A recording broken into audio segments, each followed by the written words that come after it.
we were trying to get streamed live on LinkedIn. I'm hoping we've solved the issue of streaming.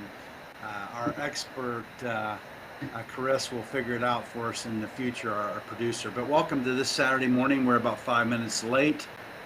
I guess we were a couple minutes early. We thought we were streaming, but we're here.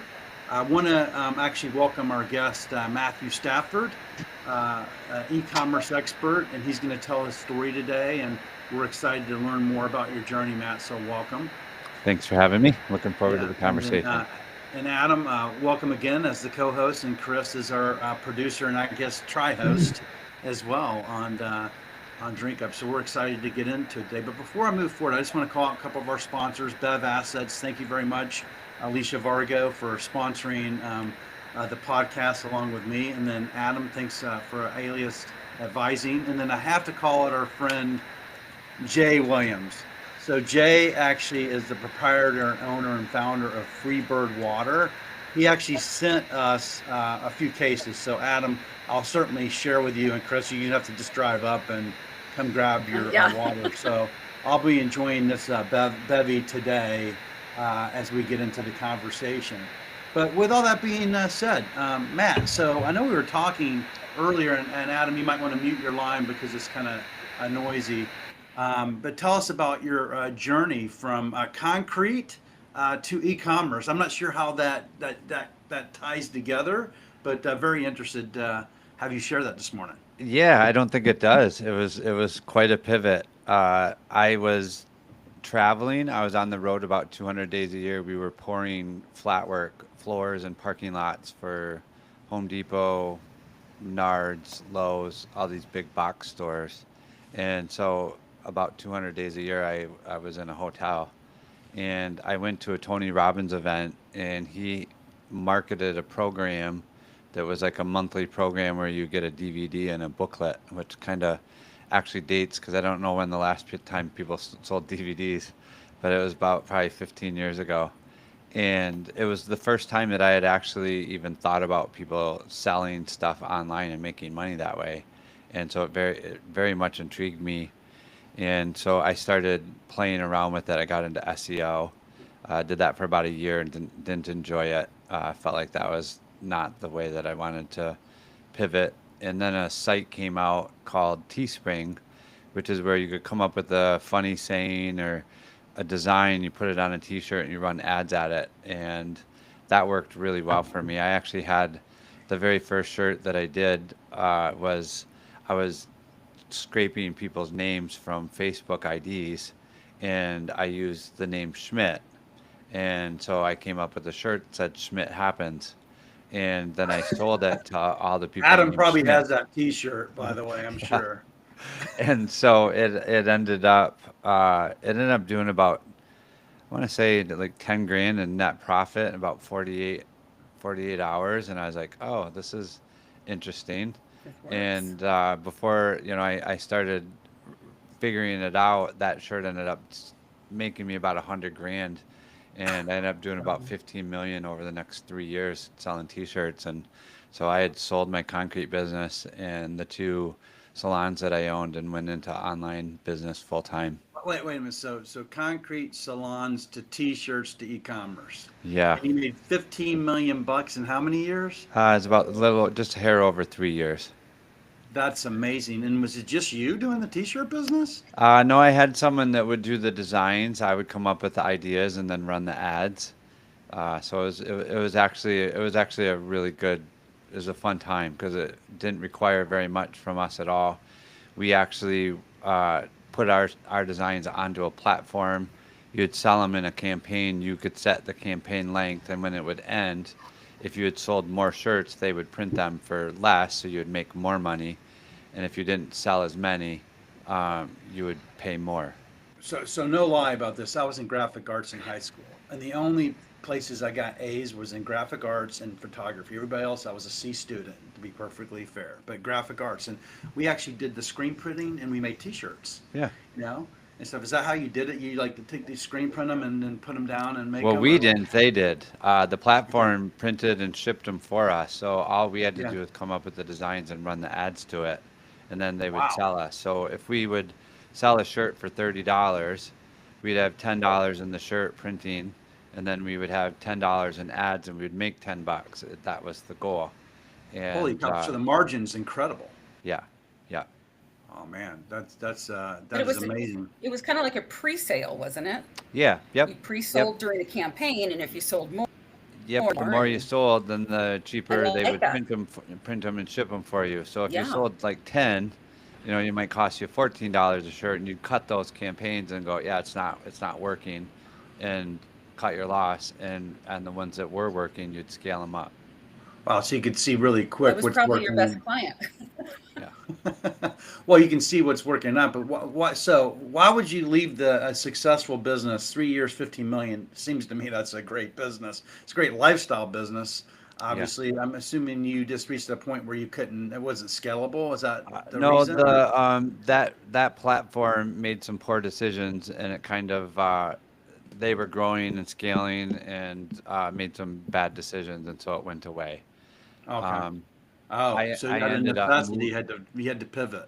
Yeah, but what I did is I moved to Vancouver, British Columbia, and we built our own platform, and we allowed marketers to get on that, and so we basically continued that for another 4 years, and then we Okay. sold that platform to a company down in Texas, Oh and wow. then that was where I got my start in Shopify. The next year, I bought a Shopify site and started on that. So I'm always loving talk. We love talking to founders. I have to ask. So you sold that business, and I always talk about this. You test it, you build it, you scale it, and you sell it. Yeah. Everybody promotes I 10x it, 5x it. Did you 10x it and 5x to sell? How'd you do with that? How was that? No, in all honesty, that was the first time I ever did anything like that, and I didn't have anyone to help me. So, in hindsight, there was a lot that could have been done Yeah, to be much better. yeah, But at the time, I was still riding the high of what I had just done, and yeah. was ready for the next venture. Got it. So you didn't know that the value because we talked to a lot of like VCs and people that raise funds, and this is really important because we deal with beverages, right? But every beverage we deal with, right, Adam, is they wanna eventually sell it, right? So they test it, they build it, they scale it, and they sell it, right? So your story about how you built that, concrete business, you sold that, right? Yep. Boom. Then Yep. you went into, I think the T-shirt was the next one, and you Yep. built this business in 3 years, 15 million. So I don't know what you did the next four, but obviously it was successful. And then you just got this to do something else, which we find with so many founders that they build more than just one company. They build multiple companies, right? Yeah. So what's the drive to do that? Why not stick? The concrete I get because you're traveling 200 days a year, right? Yeah. But like what keeps? I mean, I guess what keeps you going? What drove you to the third company? Probably life circumstances, like there's nothing ever, or you can plan a lot of things, but then life happens and changes. So for me, I've had partners, and a lot of times I feel like partnerships have a life cycle. They work well. You Yeah. create something, and then a lot of times success changes people, and so there's opportunities to, you know, cash in on what you did well together, and move on. That's interesting. Okay, so let's get into what you're doing now. So you made the transition Before from Sam, from the yeah, go before we ahead. do that, I do have a question that Yeah, does yeah. not matter, but I'm gonna be fascinated by the answer regardless of what it is. Did you grow up as a concrete guy who just happened to open salons, or did you grow up as a salon person who happened to get in like that combination? We didn't talk anything about how the hell you got to those two in the first place, and I have Right, to that's the know that's polar wild. opposites. I don't see a lot of concrete guys Yeah. in salons. Yeah. Right, So that's an interesting story. yeah, my So concrete business was in Michigan. And Okay. so in the winter, it's really not that easy to pour concrete because it gets super cold. Sure.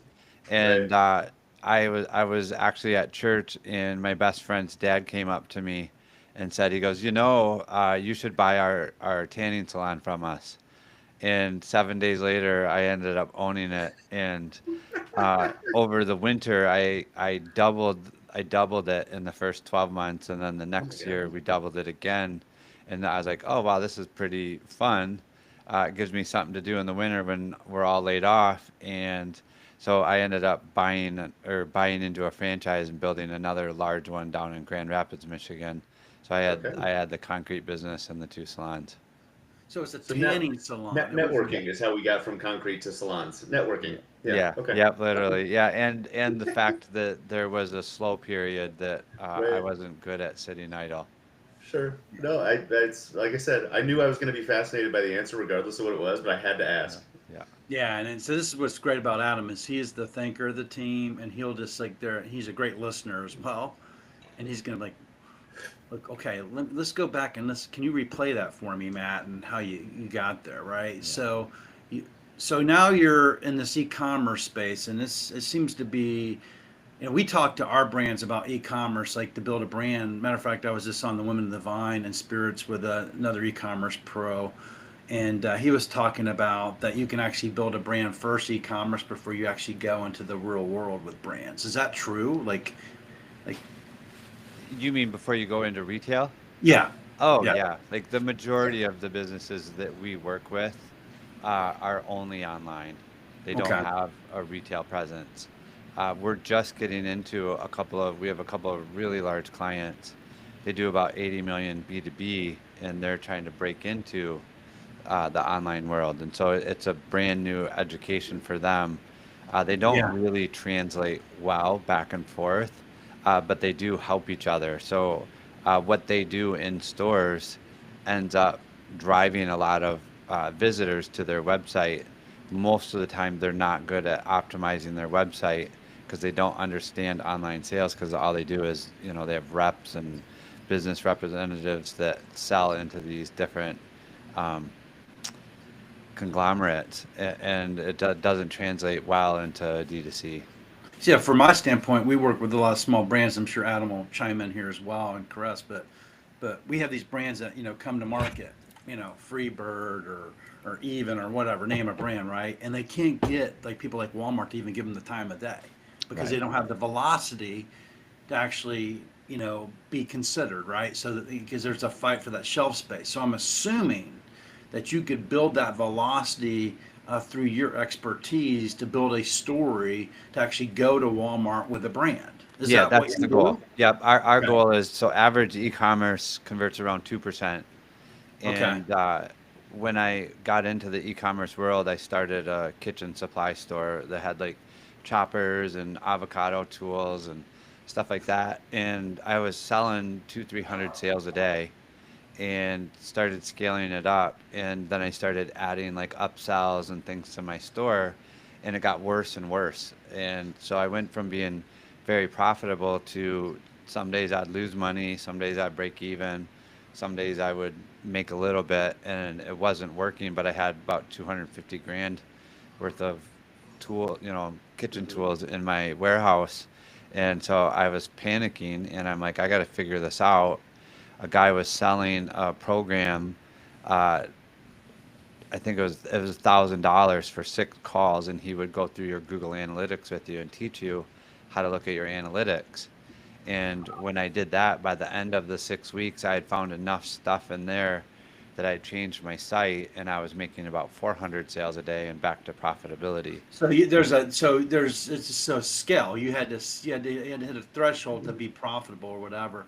I always think about the movie Joy. The lady that made the mops, and it's actually she built it through Mhm. QFC or Home Shopping Network, and she did it. So I'm assuming e-commerce is that frontier where you can do like the like I'm thinking like on our show like live social selling, like that the next like how do you tie e-commerce to something like a show like this to actually bring brands to promote them, to help brand. I don't know if that's the next adventure that you could be on with e-commerce. Does that tie in, or am I missing them? Am I missing the mark? That probably wouldn't be my specialty. Yeah, My goal is, if you think about it, if average conversion's 2%, yeah, most business owners are like, oh, okay, I need to buy another 100 visitors so I can make 2 more sales. ah, And my thought process was, and because I was good at traffic, I was like, that feels broken. I had 100 people come to my website and only 2 people purchased. If I'm going to go get another 100 more, what about the 98 people that raised their hand and then left without buying something? If I get Mm. 2 more of them, I just doubled my business on the same ad spend. Mhm. And I thought about Dan Kennedy's quote, he who can spend the most to acquire a customer wins. And so if I'm making 4 sales per 100 and my competitor's making 2 sales per 100 on average, I can spend more, I can buy market share, and I'm going to win. And Mhm. so with that philosophy over the next 6, 8 months, I actually reached out to a couple of my friends that I had sold shirts with, Yeah. who had went into e-commerce while I was building that platform, Yeah. and said, "Hey, I think I can help make your business do a lot better." And the first one that I helped was a friend of mine. He owned a site called Organifi. They sold a green juice, and so he had done just short of 3 million on his site the year before I started helping him. And in the next 90 days, we had him at a $9.2 million run rate, and he ended up doing 16 million that year. So I was like, okay, this works. Lightning didn't just strike me, and it wasn't a flash in the pan. So I reached out to another friend, and they were doing print on demand, similar to the t-shirt business. They were doing about 400 grand a month, and over the next 6 months, we had them at 2.7 million a month. And so from that point forward, I had 2 really good case studies, 2 very good clients that started paying me, and that's how the agency at Build Grow Scale was built. And now that's what we do. We serve clients that do between, a quarter million to $4 or $5 million a month, and we help them optimize their site and Yeah, scale their but I mean, business. you're building big clients. You can't, like, my clients can't afford you, right? There's no way they can't come in and use your services, right? You're too expensive. We have an 8-week program that where we'll go in and put the best practices on their site so that they can grow.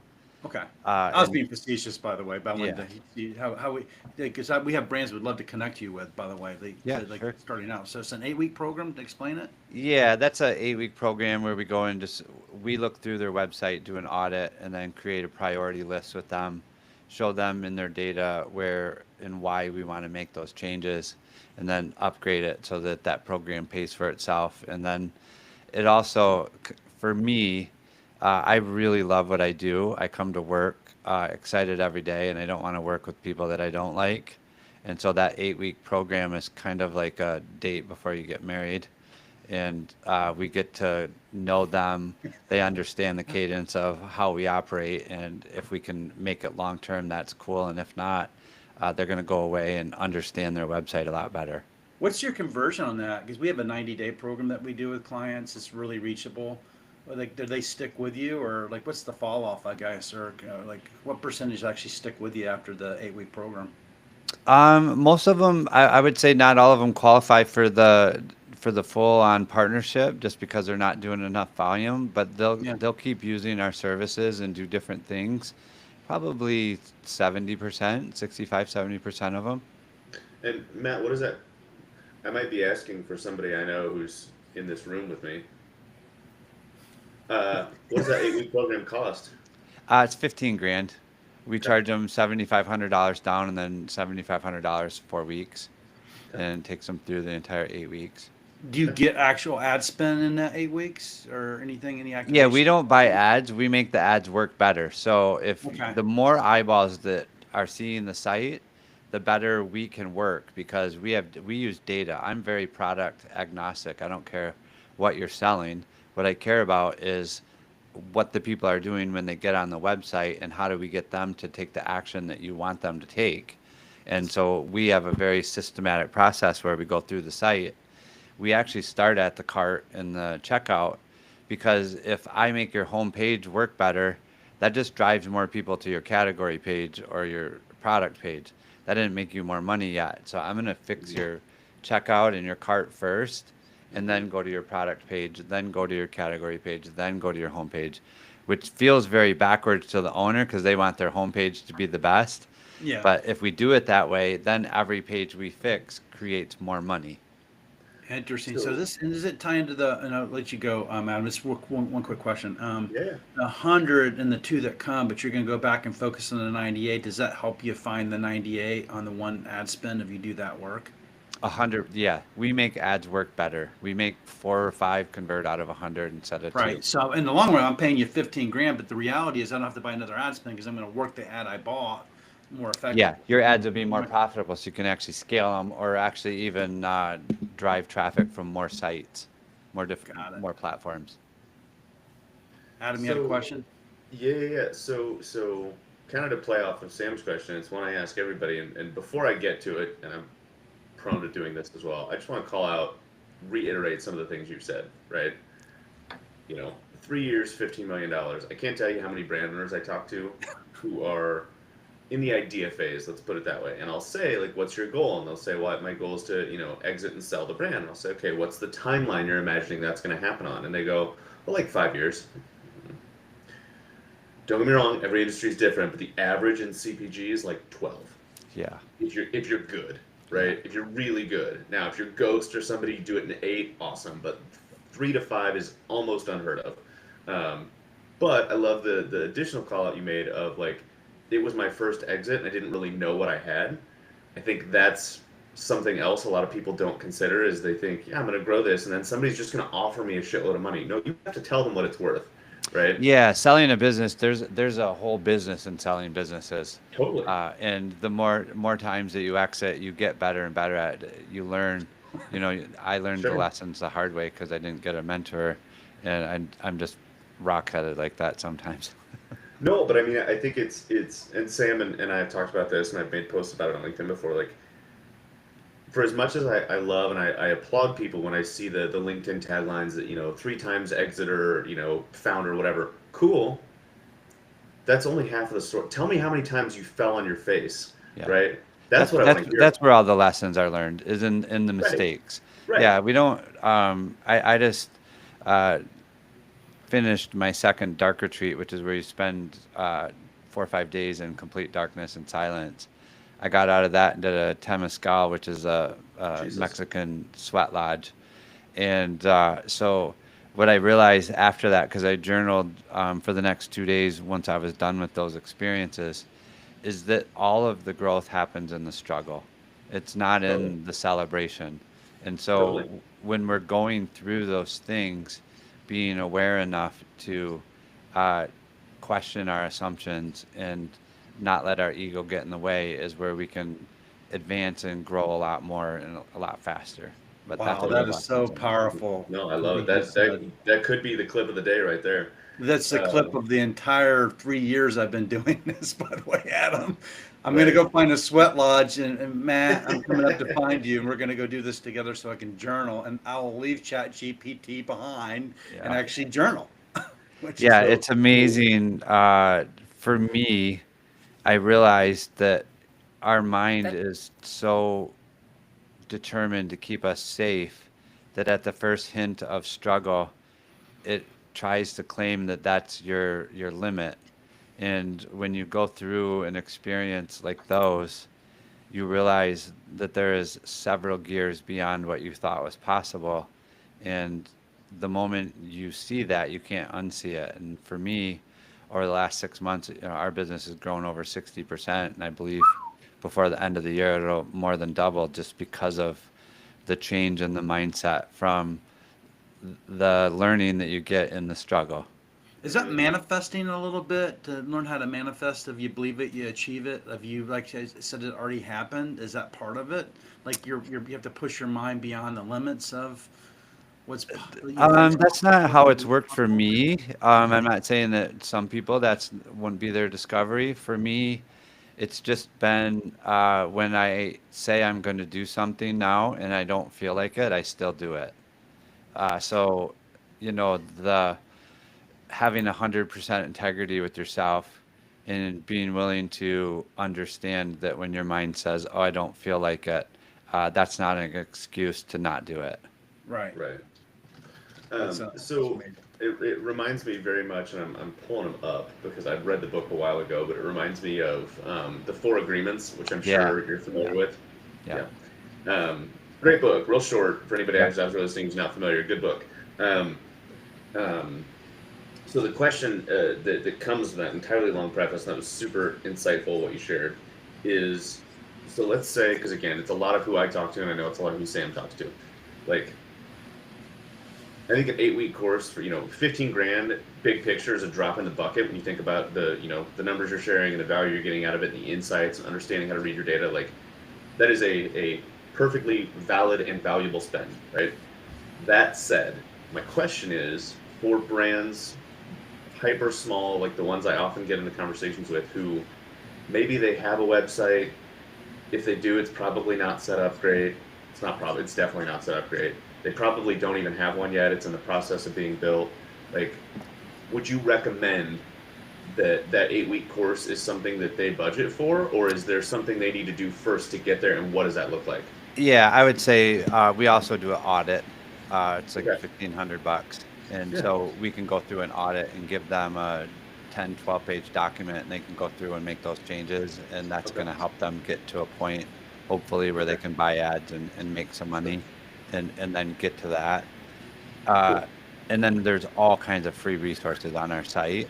Cool. We literally share our very best stuff on podcast, on everything, and then we actually embed them right into our website, because the goal is for us, we realize that just because we give you our best stuff doesn't mean that you wouldn't want us to implement it for you, because we're better at it than you are. You can go, wow, that's a really good idea. I want to do that. And then when you sit there and try to implement it, you Mhm. might need help. You'll call us. Mhm. If you don't need our help, you'll implement it. You'll make some wins, and your brand will do better. You'll tell other people about us. And Mhm. it's just literally been our strategy. Mhm. I don't buy ads for our company. We literally do podcasts and referral, word of mouth, and that has built a business, that does between, a couple $1 million a year. That's what we in- were talking about a few weeks ago. Remember that now. Just, thanks for sparking. We were talking about you just go on podcast. and Yeah, yeah, from that, and just that- share that's our built very the best funnel. stuff. Well, and Yeah, I and we think talked about lead it magnets because we always put lead magnets out there and just give it away for free. Yep. Every So, day, give something that they maybe would pay us for, but I just give it away for free because you know what? They're not going to, 90% of them aren't going to implement it anyway. And if they Yeah. do, they're going to say, man, you should go talk to this person, talk to Matt, right? Yeah. Sorry, Adam, you had a question. No, you're buzzing the same way I am, and I love. What am I trying to say? My wife, if she was here, would tell you how much I ramble about what I'm about to say, right? But I bring that up because I think it and I feel it, and I've felt it for a long time being in this industry. But it's always nice to hear people like you who have had far, even just looking at the numbers, right? Comparison to another, like my bills are paid. I don't have a $15 million business, right? But like somebody who's done a bit more, to put it, nicely, Sure. to echo the same points, right? And the what I'm getting at is like I talk to a lot of consultants and I talk to a lot of friends in the industry who'll be like, oh well, we have to charge X, or we can't work with these people if they can't meet us here, or if they don't have this done. And I'm like, you talk about the 2 and the 100. I'm like, if that's your perspective, you're immediately shutting the door on 80% of the world. Like, and it makes no fucking sense to me. So like, instead of doing that, like, I'm not saying devalue yourself. I'm not saying do 15 grand worth of work for $1,500. I'm saying get hyper focused in what you offer for $1,500 and let them take it or leave it. But at least then you're meeting people where they are. Yeah. And Yeah, everybody we want here- them to grow up and be able to use us as a become a client. Yeah. And that's, everybody hears me say that and they're like, really? And I'm like, again, I spend all day, every week, either talking to tiny brands asking how they can get bigger, or large support partners, vendors, consultants, whoever, going, how do I work with tiny brands? And when I tell them, charge them $200 for an hour-long phone call, start there, right? And they go, really? Why? Why would I do that? I'm like, how the hell else do you think anybody who's got an idea is going to become the next Celsius? Somebody has to take them by the hand and educate them. Well, think about our friend in France. We haven't charged him $1, but not a dime. You took him for a week. 10 days, he stayed at my house. 2 days, right? But you gave him all this like information to help him move forward, and plus we introduced him to like our other folks that we know out there. And Yeah. he'll be back. He'll be back to you, Adam, and stuff. And He's take texting advantage me of this that. morning. Oh, there you go. Yeah. Right. No, we're in it. He's texting me this morning. So no, Matt, I mean, the point I'm getting at is I really, I'm very much enjoying this conversation and your insight, because it's just further solidifying a lot of stuff that I feel. But it's always nice to hear somebody who's done it a few more times go, no, that's really the way it is, right? So I'm poking around on the website while we're talking, and I guess to get back into it a little bit, because this is a lot of what Sam and I do here. Who are you, like, if you can paraphrase it, and I know that's probably difficult, but who are you looking to get introduced to most, right? Like, Yeah. what type of brand, what size of brand, whatever the answer is to that question. Yeah. So I will say that for the last nine years, or for the first 9 years, we were kind of pigeonholed ourselves in the physical product space. So it was physical products. In the last 24 months, we've actually started helping people who have digital carts too for information. And I've realized that I probably hurt the growth of my business by not understanding that what I did would help those brands as well. And I'll You're just picking give up you why an I'm example. asking. I have a friend who owns a company, and they do about 60 million a year, or they did about 60 million a year. And he asked me if I could help him fix their data, and I did. It took us a couple weeks, and then I said, "Can I run a test for you? Because I think I can improve your percentage of conversions." They're like, "Sure." And so we ran a test for them. I put a question on their thank you page that said, "What was the one thing that almost made you not buy?" So we asked the people who had just purchased, what was the thing that almost made them not buy? And we got about 600 responses in 7 days. 560 of them were the video was too long. And so when they told the owner, he's like, "Yeah, we can't shorten the video. Like, every time we do it, hurts conversions. Like, we've tried multiple versions." And so I thought about it for about an hour, and I texted him back. I said, "How many videos do you watch on 1x speed?" And he goes, "None. Why?" And I said, "Why don't you give them the option to watch it at 1.25 or 1.5? Brilliant. We got a 10% lift. So for them, that's a $6 million win. Fuck yeah. Holy And cow. from that test. And now they do over 100 million. They're the largest education in their market. And yeah, so it really is being able to think differently and understand that the consumer's telling you what will work and what won't work if you look at the data. And if you don't look at the data, then you'll never find it. When you answered the question, the problem was the video was too long, and then they're like, "Well, we can't fix the video." I'm like, "Okay, then speed up the video." Yeah, they totally had dismissed it as, well, we can't fix that because we'll lose money. And Right. instead, they won $6 million more. Well, that's because you went up into the hut and did the journaling after Yeah. 3 days of in the heat, so your mind was able to push through. Yeah. I'm clearly seeing this now. I need to do the same thing. How about the services industry? So, Adam and I and many of our friends, we offer services, right? So Yeah. we provide a service to help, like we help find distribution and customers. Adam does the same thing plus operations, and he'll take it from get it in the can and the whole bit. Like, is there, can we do something with e-commerce with our services? I mean, yeah, lead gen, same. Because really that's what you're doing. You're looking for leads that you can talk Yeah. to and sell. So yeah, really the website is your conversation with your potential client before they get a hold of you. So Got it. making that That's clear and work well is always going to net a better result. So I'll take that a step further, Sam, and it's something that I've not, between trade show schedules, and I had a boo-boo I made that I caught last night that I was having a panic attack about until about 1 a.m.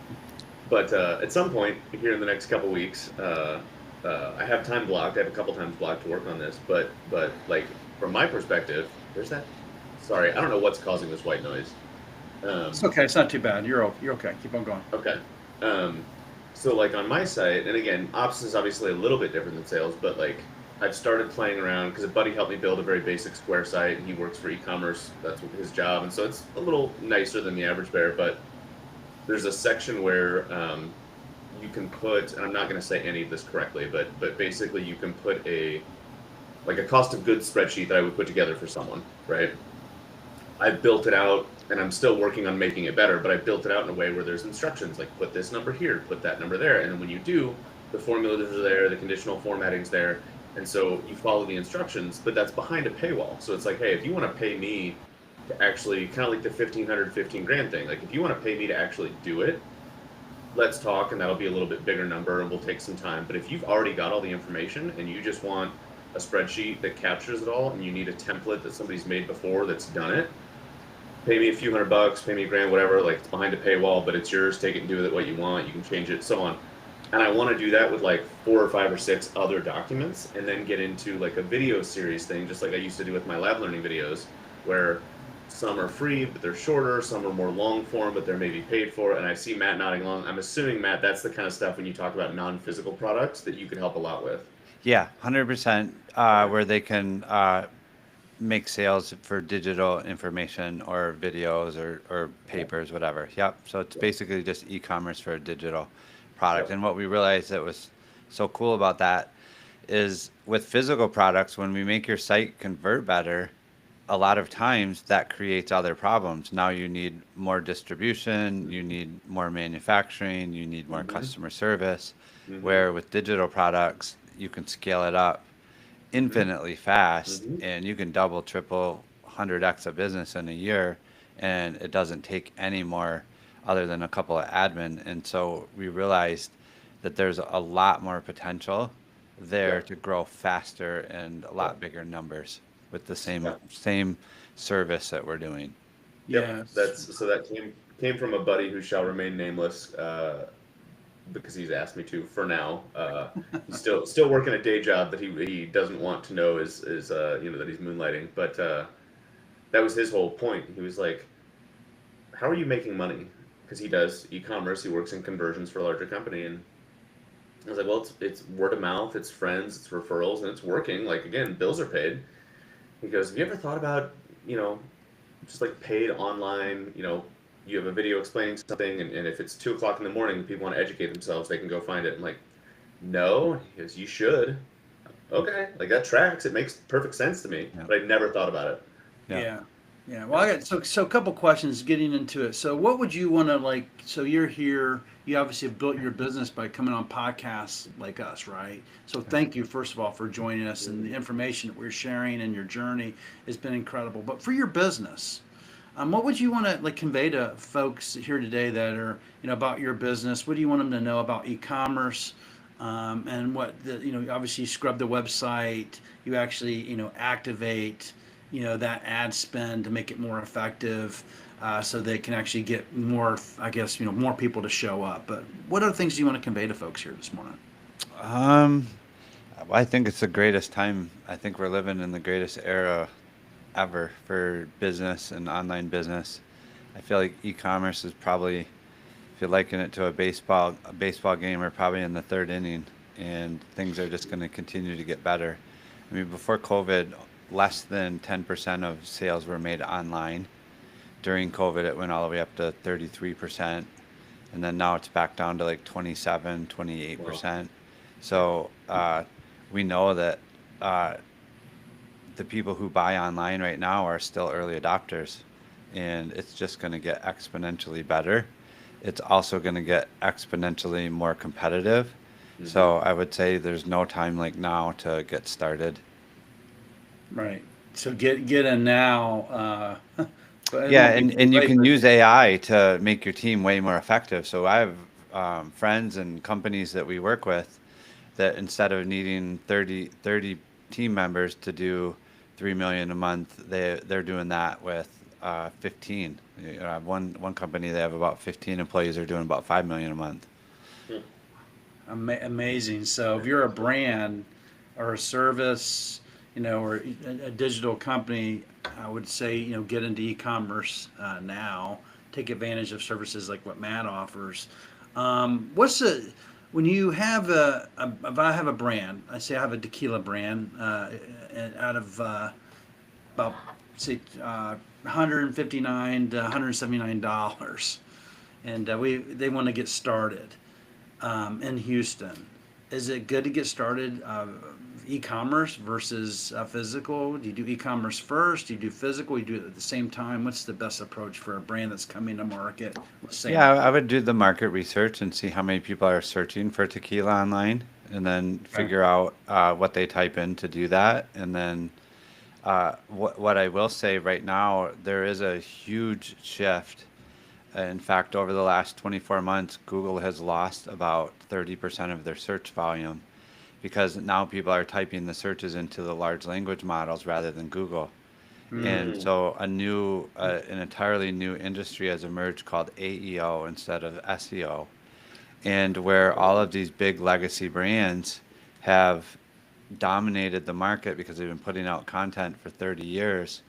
A brand new upstart can literally be talked about on Reddit threads and a couple of other areas, forums that the large language models scrub for their data. And now when someone searches for that, they show up on the artificial engine engines. AEO. Yeah, AEO instead of SEO. And so literally we're working in that neighborhood already, and it's really funny how the large language models are recommending articles that we've written that are on these threads that people have shared. So now the large language models are giving us out. So yeah, a very small startup can put their money in the right place, and they can compete with these huge legacy brands and win. So wait a minute. So my Alicia, I'm sure you're listening. John, you should grab John if he's not listening. So John does SEO, right? Yeah. And he's always saying, okay, you need to put an article on Tuesday and Thursday on our website, and then you need to have the backlinks to go do whatever he does, right? And then you also have to optimize it with the keywords, right? Yeah. But now you're talking about AEO, and I'm fascinated because I love this. So how do you get into AEO? Can I just do it through? Yeah, SEMrush just did a really good article. They did a deep dive. It's about a 15-minute read. I can send you the link to it. You can post it in the show notes, or you can just go Google SEMrush AEO, and they'll talk about the large language models and the amount of traffic that they've taken from Google and why everybody's doing that. In fact, Google realized they needed to do something really quick, and so now they're actually defaulting to Gemini's large language model as answers because they realized people were leaving. The large language models just gives you a much better answer, more targeted to what you're looking for, rather than 50 options that you got to go do the research on. That's amazing you said that, because now I'll do searches like, what's the difference between this drug and this drug or whatever. I'm on some medications, and the Gemini comes up and it says, so it's AI that's telling me that's the first thing that comes up is the AI. It's not the searches or whatever. Yeah, it's not the white papers on the drugs you're using. Right. Yeah. No, that just recently happened, by the way. This is like really fairly soon. There's a couple people we want to take that have made some comments, Adam. Alicia made a comment, and then Robert. Yeah, no, it's funny. It was just, I get so involved in talking. I was like, oh shit, I forgot to check comments. Yeah. So Alicia said Organifi was built by some of the edgiest podcasters. Organifi advertised through them. Was that part of your strategy, man? We didn't do any of the traffic, so that was all Drew and his team. All we did was essentially they were running a lot of traffic to a funnel, which would you buy a can of green juice and then it would upsell you 3 more or 6 more or whatever. And anybody that didn't want to buy all of that later on, or if they bought it and then needed more, they would go to their website. You wouldn't find that funnel again through an ad. And so we cleaned up the website. The numbers that I was talking about were just the website numbers. He was doing a lot more volume through the funnels than he ever did the website. And so it was kind of like the funnels drove the business, and then the website batted cleanup for him, which we've ended up doing with a lot of other brands, where their funnels drive the new customer acquisition, and then the store itself actually creates the brand because it's a place that they can go back and buy again and again. So I want to repeat that for the uninitiated among us and for anybody that's listening. By funnels, you mean the ad funnels, right? Yeah, and they had landing pages on, I think it was at the time it was like a site called Unbounce. So it would be like shop.organifi, Mhm. whatever name they gave it, and Mhm. you would see an ad, you'd go to this funnel, and it would choreograph it. Sure. Those typically will convert much higher Sure. because you don't have a whole bunch of different options. You go to their website and they have probiotics and gummies Mhm. and green juice and red juice and yellow juice, Uh-huh. and so people get the paradox of choice, and Yep. conversions are lower than a funnel. Yep. No, it's again, there's been a lot of good snippets from this chat, and I'm excited to go back and share them with some of the brands I work with. But again, speaking on behalf of the smaller folks, so many of them will be like, yeah, I'm gonna build my website or I'm gonna do my ads. I'm like, okay, but like, do you have any idea what you're actually doing? And again, I'm married to a woman who spent 15 years in marketing. Like, I know I don't know what I'm doing, Yeah. right? But the problem remains, right? So the comment from Robert before we run out of time, he said, "Me too." I think is when we were talking about the podcasting and kind of growing business by word of mouth. He said, "Me too. I just go on podcasts and tell the story. That's it. Get the brand on the shelf and let nature take its course." It happened this past week. But the business model being discussed is based on the opposite approach: invest in engagement and pay to play. That's the Poppy model. Works for hype, but longevity? Question mark. I still like the organic steps needed to prove a brand can actually exist and then pay to play. So I'm wondering how that resonates with you. I always tell people that you don't have a brand if you can't turn off your ads and still make sales. All you have is a Okay. good idea. You're taking sales and driving them to the brand or to the store to make sales. The way that you create a brand is you make sales. So You don't have a brand if you can't turn off your ads and still make sales. yeah, That's yeah. gold. Because Hey, really, by the way, a his sign brand is behind, what a brand is it's a symbol of something that you trust, that you know, like, and Sure. trust them, and you'll go buy from them, not because they gave you an ad. Sure. amazing. Read the sign behind Hmm. Matt's head, by the way. Cress, take that one. Read that. You're Oh, muted, by the way, Cress. You're muted. You're muted. You have to unmute yourself. I muted you. Oh, Yeah, you the can't unmute. feedback was happening from her mic to his. Yeah. Was oh. it nothing changes, nothing changes? Nothing Am I reading it changes if right? nothing changes. Ah. Yeah. Yeah. Tell us a little Matt, bit I had about a that. question. Sure. Oh, go ahead. Go ahead, Chris. Go ahead. Matt, you had said the numbers with people shopping e-commerce, that seemed really low to me. You said something like 33%. Yep. That seems incredibly low to me after COVID and everything. Everyone I know is shopping online, and whether it's groceries and getting other things, delivered. I hate going into a store anymore. Brick and mortar just drives me crazy. And that is everyone around me. Sure. That number just to me stands out. Yeah, so you can certainly Google it, and you can put it in the large language models, and actually even look at what, you know, Amazon is over 50% of e-commerce. It's like 52% of Wow. online sales. And when you watch the interviews with Jeff Bezos, because people are saying, oh, they have a monopoly, he's still, Amazon is less than 5% of sales. So people just have this thought process that everybody does what we do, and it's just not true.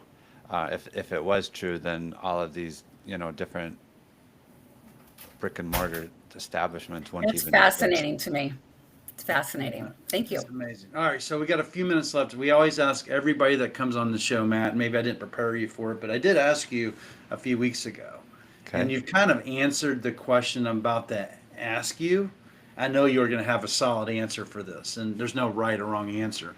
But we always ask every founder this question: what is the difference between success and failure? I think that that's different for every person. Uh, some people, it depends on what you value in your life, and you're not going to feel successful if you're looking for some outside of yourself to feel that. I think, I deal with a lot of coaching entrepreneurs to get their head out, get their head in the game and in the right place. I always tell all of them that there is no business problems. There's people problems. And what I mean by that is whatever business they're in, I can go find a competitor that's 5x bigger than they are doing just fine. So it's not a problem with the business, it's a problem with the people and the belief systems that are operating the business. And so I would just say success means where you find the place that makes you happy, not based off of what other people are doing, but what you choose is right for you. That's amazing. Thank you so much. It's something that I'll go back and play that over and over again, plus all the snippets that you shared. So we just want to have some closing comments. So we'll just go around the group here. We'll go with Caress, Adam, and then Matt. You can wrap up, and I'll close it down from there. And I'll ask you all to stay on the line when we shut down. I, for one, feel like I need to dip my toes into e-commerce and kind of, build my next adventure from there. You've really, really given me some new goals. It's been rewarding talking to you, Matthew. I've really learned a lot. Thank you. Thank you. Yeah, I'll second that. It's been a really fun conversation. I appreciate the time.